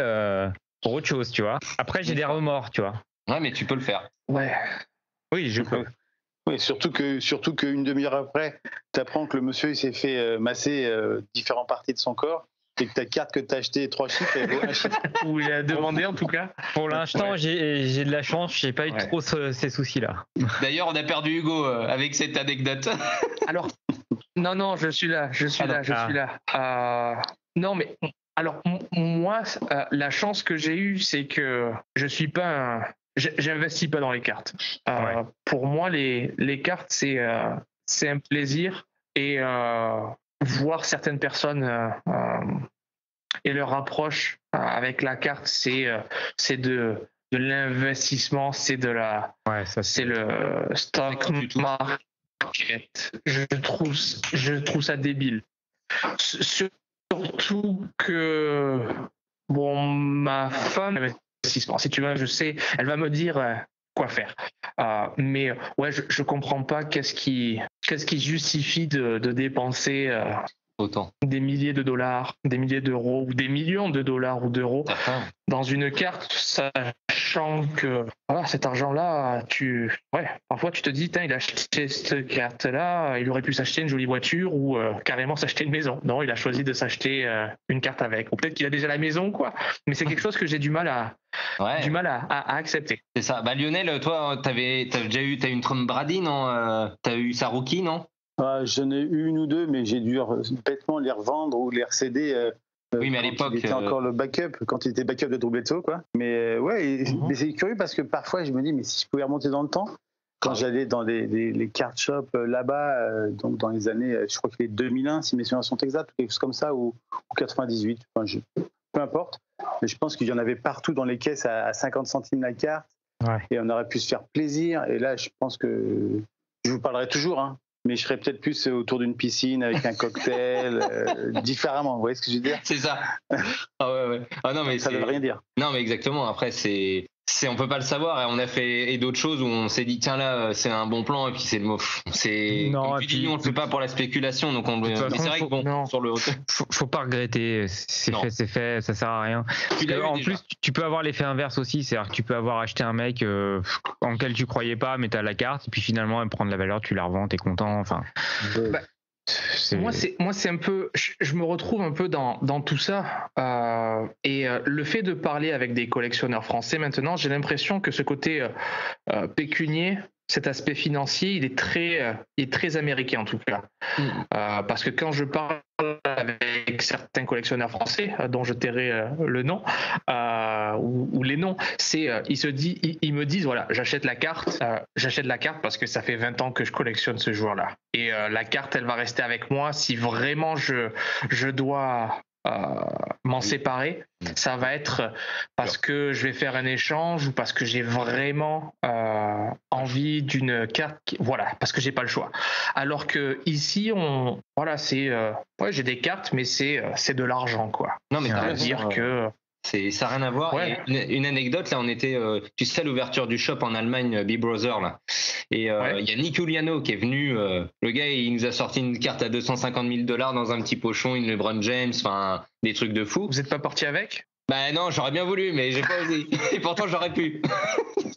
Et Tu il me dit, il y a moyen, hein. Mais ouais, en plus, donc tu vois, il a une Jeter, il a 2 One of One, enfin, il a une collection de fous. Et il me dit, mais pourquoi tu claques pas $10 000 dans une carte? Bah, déjà, je lui dis, j'ai pas l'argent, et puis je trouve ça démentiel. Je dis, c'est le prix d'une voiture ou de ma cuisine si je veux la refaire. Et il me dit, mais c'est pas grave, tu t'empruntes. Moi, je fais ça, j'emprunte $10 000. Ils ont pas du tout la même notion de l'investissement et du business. Et lui, claquer $10 000, pour lui, même sans les avoir, c'était tout à fait normal. Non, et puis. Hugo a dit une chose intéressante tout à l'heure. Il a dit, les Français font ça presque pour de l'amour, j'entends par là, parce que ça leur tient à cœur, c'est quelque chose qu'ils aiment. Les Américains, ce qu'ils aiment, on est bien d'accord, je suis désolé, hein, mais ils aiment l'argent. C'est ça. Peu importe que ce soit un tableau, que ce soit une carte, que ce soit une voiture, que ce soit une maison, eux, ils aiment l'argent. Ils ne voient pas la chose en elle-même, ils voient les billets verts qui découlent de ça, en fait. C'est fou. Donc, chacun a son centre d'intérêt après. Hein. Non, et puis moi, il y a toujours un truc aussi qui me... Excuse-moi, Hugo. Il y a toujours un truc qui me dépasse et je n'arrive pas à comprendre... Moi, si j'ai une fameuse LeBron James à je sais pas combien de milliers de dollars, là, $10 000 et tout, qui va à qui je vais réussir à vendre ça, quoi? Qui va m'acheter ça? Qui il sort d'où? Ah bah il y aura du monde, mon Adri, parce que Ouais. Non, mais moi je pense que ça devrait se faire. Hein. Je sais tu pas. le vois bien sur les breaks, les gars qui sortent un inconnu entre guillemets, il sort une carte de fou one of one, tu vois le nombre de commentaires derrière, PM machin, t'inquiète pas, hein, les propositions elles vont tomber. Ouais, je sais pas. Pour moi c'est. Et nous on est encore trop, on est des romantiques. Ouais, moi je suis une. Mais c'est beau, c'est bien. Moi, moi j'ai ça qui fait rêver. Ouais, moi je veux dire, j'ai collectionné des gars. Quand je regarde ma collection, bon ben je suis content. J'ai certaines cartes qui ont de la valeur, mais je suis conscient de ce que j'ai. J'essaie de l'apprécier, mais je me dis pas, j'ai la plus belle collection. Ou tiens, je regarde ça, je me dis putain, le jour où j'en ai marre, je suis riche quoi. C'est ça, et c'est absolument pas le cas. Mais pour revenir à ce côté pécunier, donc ton gars qui te dit mais prends un crédit, mais ça c'est un système, c'est la mentalité américaine, c'est-à-dire que tout le système économique américain est basé sur la carte de crédit, sur ce qu'on appelle le credit score. C'est-à-dire que tu payes tes études à crédit.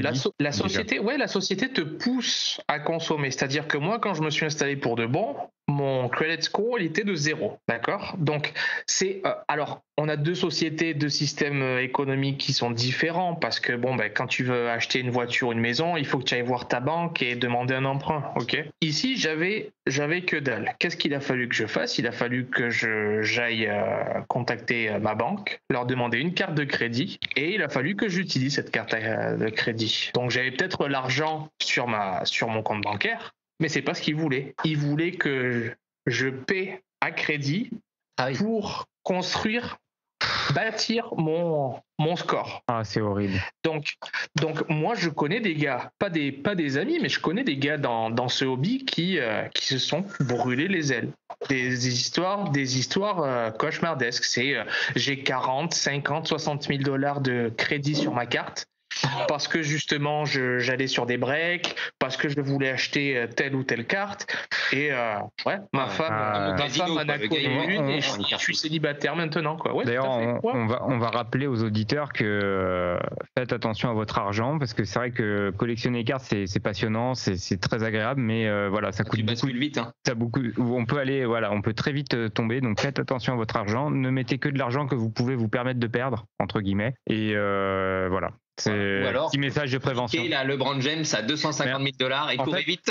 C'est une sorte de loto, ni plus ni moins, acheter des cartes, c'est ça, c'est une sorte de loto. Un jour ou l'autre, tu vas peut-être tomber sur une belle carte, mais dans la globalité, tu seras souvent perdant, même tout le temps perdant. Donc tout le temps. Sauf que tu auras un petit objet, une petite carte à la maison, mais voilà, donc faites vraiment attention à vos sous, c'est important. C'est ça. Et là, je vois que ça fait déjà 1 heure qu'on est ensemble. J'avais une dernière question. Ça passe vite. Ouais, vas-y, moi, Adrien. Sur les cartes de NFL. Est-ce que il y a un ratio par type de poste de joueur, parce que on peut avoir des cartes pour toutes les positions, mais je suppose que on retrouve plus facilement des QB, on retrouve plus facilement des running backs que le fameux defensive tackle que moi j'aime bien, ou le fameux safety que j'aime bien, ou ce genre de choses. Même si c'est des immenses stars, à part les immenses stars qui vont avoir beaucoup plus de, tu vois ce que je veux dire, de genre mon joueur préféré c'est Troy Polamalu par exemple, safety des Steelers à l'époque. Ce joueur-là va avoir quand même pas mal de cartes parce que voilà, il est pro, il est Hall Famer et compagnie, mais par exemple un autre safety qui sera moins coté, je suppose que sa checklist ou sa card list sera moins importante parce que c'est un joueur défensif, etc. Tu vois l'idée de ce côté-là, c'est tu as ce côté-là, t'as les postes glamour et t'as les autres quoi. C'est comme dans chaque sport. Prends le foot, le ballon, tu veux l'avant-centre, tu veux le meneur de jeu, tu veux pas le latéral ou le milieu défensif ou le gardien de but. Il y a des collectionneurs de kickers ou de punters par exemple dans les collections aux États-Unis. Moi je connais un ou deux gars qui collectionnent les linemen, les gros de devant quoi. Les lignes offensives, les lignes défensives. Il y en a pas. Je vous enverrai les liens sur Instagram. Mais il y a le côté pédigré. C'est vrai que si tu es drafté dans le 5e round et que tu es defensive tackle ou right guard, ça va pas intéresser grand monde, à part peut-être sa famille et ses copains. Donc, est-ce qu'il y a des ratios? Oui, je pense, mais je les connais pas. C'est ma petite expérience. J'ai ouvert quelques boîtes NFL, j'en ai pas ouvert énormément parce que c'est compliqué d'en trouver en Europe. Moi, j'achète que mes produits en Europe parce que j'estime que ça va permettre de développer aussi le marché européen, même si c'est une fausse utopie. J'y crois. En fait, ça n'arrivera jamais. J'avais beaucoup plus de joueurs offensifs et de joueurs running back, quarterback, etc. Et je trouve ça dommage parce que moi j'aime les gros bébés qui détruisent le self-service de la franchise. Voilà. Donc, s'il vous plaît, Panini, faites plus de gros bébés. Et si on a de la chance, en général, ces joueurs-là, ils sont dans leur comment on dit en français, leurs uniformes ou leurs maillots d'entraînement. Ouais. Les practice squad. Donc, en plus, ça peut limiter certains collectionneurs. Parce que tu as certains gars qui vont te dire j'ai horreur le practice squad jersey, il est dégueulasse. Ou c'est la chasuble nulle. Ouais, il n'y a même pas les. Ouais, ça va embêter certaines personnes. Comme parfois, tu as des produits maintenant où ils te mettent juste le logo de l'équipe professionnelle avec le maillot universitaire. Tu as certains gars, notamment les Chronicles, ça passe pas avec beaucoup de personnes, quoi. Donc, on est à la merci du fabricant. Ok. Bon, en tout cas, merci d'être venu. On va quand même vous demander votre pronostic pour le Super Bowl. Rams. Ouais. Pour toi, Lionel, c'est sûr? On est sûr de rien. C'est comme quand on ouvre une boîte, on va trouver que de la merde ou alors peut-être une bonne carte. mais pour toi, c'est les favoris? Pour plein de raisons, ils sont chez eux.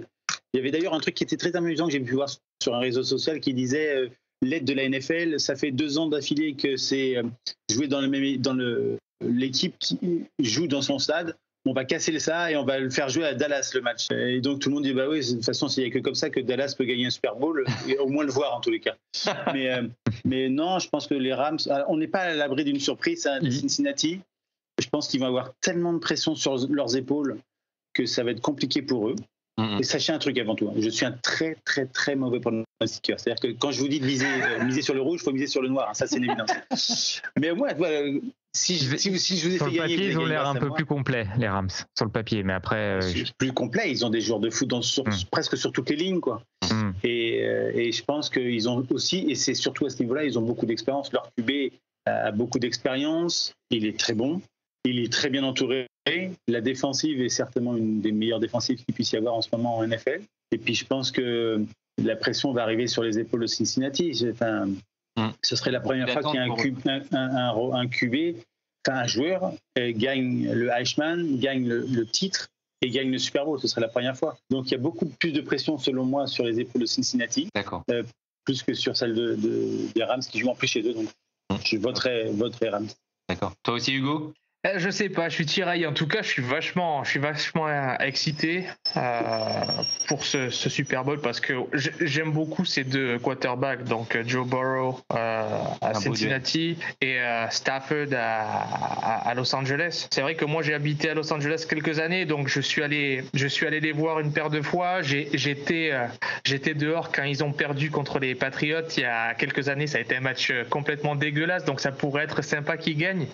Mais comme disait Lionel, moi là où je me fais du souci, c'est la ligne offensive des Bengals, qui est moyenne à mon avis, mais Lionel il en saura plus. Quand tu vois en face la ligne défensive avec Aaron Donald, il va leur faire ce qu'il veut, quoi. Donc je veux dire, la semaine dernière, Mahomes, il devait battre les Bengals à la mi-temps. J'en parlais avec mon père, on s'est dit c'est bon, ils en prennent déjà comme au boule. Donc rien n'est perdu. Mais moi aussi, si je devais mettre une pièce, ce serait sur les Rams. Ouais. Bon, ça mais ce qu'on peut imaginer, c'est qu'en tous les cas, si on voit les derniers matchs qu'on a pu voir, les demi-finales de conférence, les finales de conférence, où c'est des matchs extrêmement serrés qui jouent avec des kickers à la dernière seconde pratiquement tout le temps, ou en overtime, c'est des matchs extrêmement serrés, extrêmement intenses. Tout ce qu'on espère, c'est qu'à 4h30 du matin, on ne soit pas en train de dormir, mais qu'on soit toujours réveillé pour regarder. Pour nous, pas pour Hugo, mais qu'on soit toujours réveillé à regarder les matchs et que ça nous tienne en haleine, en tout cas. C'est vrai que c'est énervant quand tu vois un Super Bowl qui est plié à la mi-temps, quoi. Il y a un écart, en tout cas, c'est jamais vraiment plié, mais on est d'accord que quand il y a un trop gros écart, ça perd un peu. Si c'est plié à la mi-temps et qu'il y a Tom Brady de l'autre côté, c'est pas plié, en fait. Ouais. C'est ça. C'est ce que j'allais dire. Ouais, il y a C'est quelques vrai. années, on avait l'impression que c'était plié et pas du tout. Mais même l'an dernier, ça avait été un Super Bowl vachement sympa. Donc en espérant que ce soit aussi bien cette année, quoi. C'est ça. Super. Ok. Bon, bah, en tout cas, merci beaucoup. C'est très sympa. Merci à Un vous immense d'avoir merci, les gars. accepté. C'est On va très essayer gentil. de sortir ça pour le Super Bowl. Et puis, on fera un petit live aussi, ouverture de Pâques, le soir du match. Super. Voilà. Super, merci ouais, beaucoup. merci en tout beaucoup. cas. Merci infiniment. Merci. Merci. À bientôt, Salut. au revoir. Bientôt. Ciao. Ciao.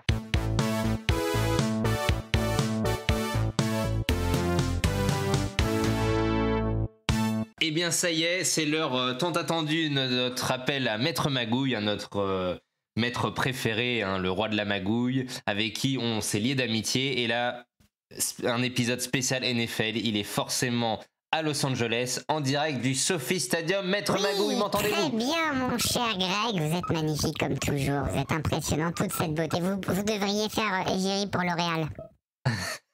D'accord.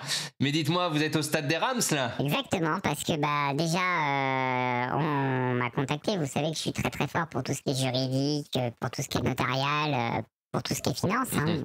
D'accord. On m'appelle le Huggy les bons tuyaux de la moula, dans la street, comme on dit. Et bon, alors déjà, il y a toute... vous savez que j'aime la nourriture, j'aime bien manger. Oui. Qui dit Super Oui. Bowl, dit pub, dit malbouffe, dit bouffe industrielle. Et donc, tous les géants de l'agroalimentaire américain m'ont contacté et m'ont dit, voilà, Maître Magouille, depuis quelques années, les pubs du Super Bowl, c'est bien, mais les gens ne consomment pas assez, on en veut toujours plus. Il nous faudra un nouveau concept. Je leur ai dit, D'accord. d'accord les mecs, je suis l'homme de la situation. J'arrive. Regardez votre paquet de Doritos. Et puis la merde, c'est goût fromage, oignon et crème, c'est nul. Inventez un nouveau goût, je vous propose le goût Super Bowl. Alors pour certains, ce goût sera un goût de victoire, pour d'autres, ce sera un goût de lose. Mais c'est pas grave.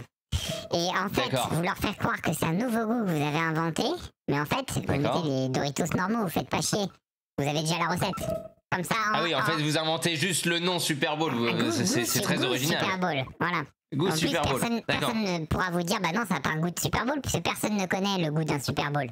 À part évidemment les quelques joueurs qui ont été présents sur le terrain lors d'un Super Bowl. Mais D'accord. comme c'est Et des sportifs, alors, je mange pas de Doritos, donc juridiquement, personne ne peut contredire. C'est carré. D'accord. Non mais c'est pas mal. Et alors on m'a fait comprendre aussi qu'apparemment dans ce paquet de Doritos, enfin de Super Bowl, au goût Super Bowl, il y aurait une carte en cadeau à l'intérieur. Mais est-elle protégée? Et vous êtes casse-couille, hein, vraiment, avec vos cartes. Vous voulez en foutre partout. Alors non, on ne met pas de carte à l'intérieur des chips parce que les Américains sont pas très intelligents. Ils seraient capables de la manger et de s'étouffer avec. Donc juridiquement, c'est comme les Kinder Surprise qui sont interdits là-bas. Pour la même raison, parce qu'ils sont capables de bouffer l'œuf en plastique à l'intérieur. Et ben, on ne met pas de carte dans les paquets de chips aux États-Unis. D'accord. Très bien. Et vous avez forcément pris un spot de pub à je sais pas combien de millions de dollars la Alors seconde? non, on m'a payé pour que je fasse l'intermédiaire pour dire bah oui, vous voulez qui? Une grande star? Oui? Vous voulez Alain Delon? Alors je l'ai pas dans mon carnet de star, Alain Delon, mais j'ai Titi Olgado si vous voulez. Ah non, pardon, il est décédé. Mais Il est décédé, moi, je savais. Il est pas décédé. J'ai Patrick Sébastien. Grosse star aux États-Unis, Patrick Sébastien, hyper connu. Hein. Il va faire un D'accord. carton. Hein. Ouais, Surtout avec les Doritos, il peut nous faire un tube, c'est possible. exactement. Il aurait sa place, vous pensez, à la mi-temps du Super Bowl? Snoop Dogg à côté, il tremble. Hein. Oh. Il est pas bien. Hein. En plus, avec les serviettes là, de ce supporter. Exactement. Je peux te dire, il va en faire tourner des serviettes. Hein. Et puis il va en serrer de la cheerleader. Parce que Patrick, ce qu'on sait pas, c'est que c'est un gros baiser, Patrick. Et dès qu'il y a de la meuf, les meufs se retournent. D'accord. Bon, bah écoutez, Maître Magouille. Et d'ailleurs, vous avez emmené Mathilde avec vous? Oui, Mathilde est là. Elle a son petit costume de cheerleader parce que moi on s'habille couleur locale quoi hein, et je dois dire qu'elle est friolante. Je l'ai pas embauchée que pour ses qualités de bureaucratie hein, je l'ai embauchée aussi pour sa beauté, Sa plastique. féminité. Et vous savez aux États-Unis bah voilà, on signe des contrats aussi avec des belles femmes. La négociation, ça se fait avec des meufs en tailleur, bien gaulées. Hein, ça se fait pas ça avec Gisèle du resto routier de Mazir en Gâtine. Très bien. Bah écoutez, Maître Magouille, nous ferons un live en direct pour ouvrir des cartes, donc peut-être qu'on pourra vous avoir aussi sur place. Ce serait une belle surprise. Écoutez, je sais pas, moi je serais très occupé ce jour-là, je serais sûrement dans la loge du Sophie Stadium pour goûter les fameux petits fours de l'ambassadeur. Oui, parce que alors, quand on est très riche, c'est les petits fours de l'ambassadeur et non pas les chocolats dans du papier d'alu. Et la gamme au-dessus. D'accord. Ah oui, au fait, je suis en train d'essayer de... Là, je me balade dans les coulisses du stade. Est-ce que vous voulez que je fasse gagner une équipe par rapport à une autre? Vous me dites, hein, moi je peux créer des trucs dans les vestiaires, je dévisse un banc, comme ça il s'écroule, le joueur se casse une cheville avant de rentrer sur le match, vous me dites. Hein. Bah non, vous faites comme Tom Brady, vous dégonflez le ballon. C'est ça. Et vous savez, devant l'adversité, souvent je me dégonfle. Et bien c'est sur ces belles paroles qu'on vous dit à dimanche. Et merci bien, Maître Magouille. Magouille. Bon Super Bowl à tous.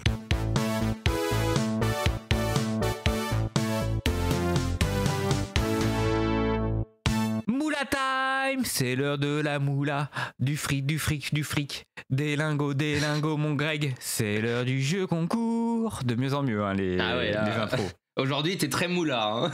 Ouais, bah, les jeunes disent la moula, hein, je suis désolé. Moula gaufre. Bref. Oh là là, le roi de l'humour, retrouvez-le dans votre Conforama de Gif sur Yvette, le 3. Bon, non, mais excuse-moi. Bon, bref, là, je vais faire mon vieux schnock, mais moula, ouais, d'accord. Ça marche. Mon Adri, qu'est-ce qu'on fait gagner sur cet épisode spécial NFL? Tu verras quand ton fils te ramènera des expressions de l'école, tu vas transpirer sec. Hein. T'es pas prêt encore. Hein. Non, je suis pas prêt. Il est fragile, Greg. Sous ses airs de mec balèze qui craint rien. Moi, je suis un sentimental. Il a des petites fragilités. Vous voyez, on Totalement. dit Moula, il est plus là. Hein. Alors, qu'est-ce qu'on gagne cette semaine? Des cartes NFL, bien sûr, puisque c'est un spécial NFL. Eh bah oui, soyons fous. On rajoutera peut-être 2-3 goodies avec, mais en tout cas, on va ouvrir un pack. On me demande de rajouter un de tes caleçons. Bah, on verra si vous êtes sage.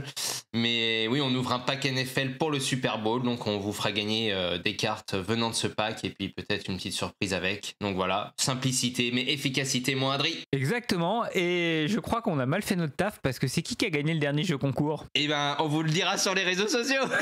Voilà, une belle bande d'escrocs. C'est un épisode d'escrocs. Merci Patrick B, tu nous as tout appris. Patrick B de Levallois, on te salue.